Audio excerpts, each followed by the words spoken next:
In my most frank assessment, I would say that they're criminal. In my entire career, have I never witnessed the level of brutality and use of indiscriminate and unnecessary force against a civilian population, an unarmed, starving population.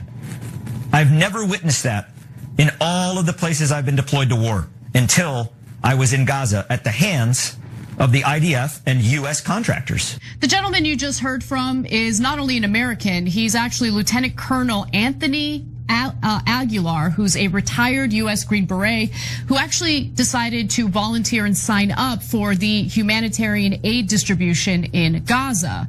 Now, as you can tell, he quit after experiencing what he referred to as the deliberate slaughter of desperate and hungry Palestinian civilians. In fact, here's more. This is not a battlefield, though it might look like one. It's a food distribution point in Gaza. Bullets are kicking up the sand as men wait to get food.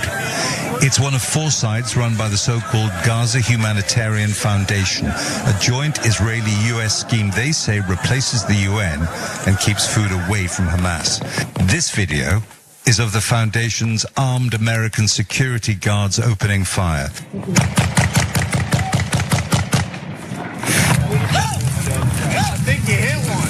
It was filmed by a US soldier who signed up for the operation in Gaza after he retired and left, he says, when he saw American colleagues and the IDF killing civilians.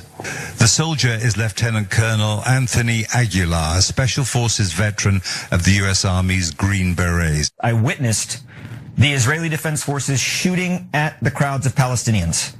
I witnessed the Israeli Defense Forces firing a main gun tank round from the Merkava tank into a crowd of people, destroying a car of civilians that were simply driving away from the site.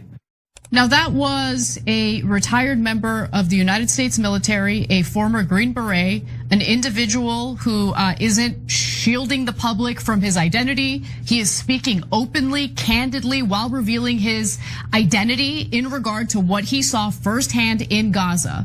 So for anyone coming at people like me who go on Piers Morgan's show and essentially share the same information, who accuse people like me of being some sort of anti-Semite for doing so, you're gonna call him an anti-Semite?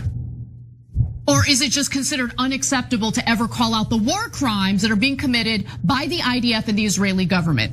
Now, the United States says that they're going to do something about this, that they're going to do something about the fact that Palestinians are literally starving to death as we speak.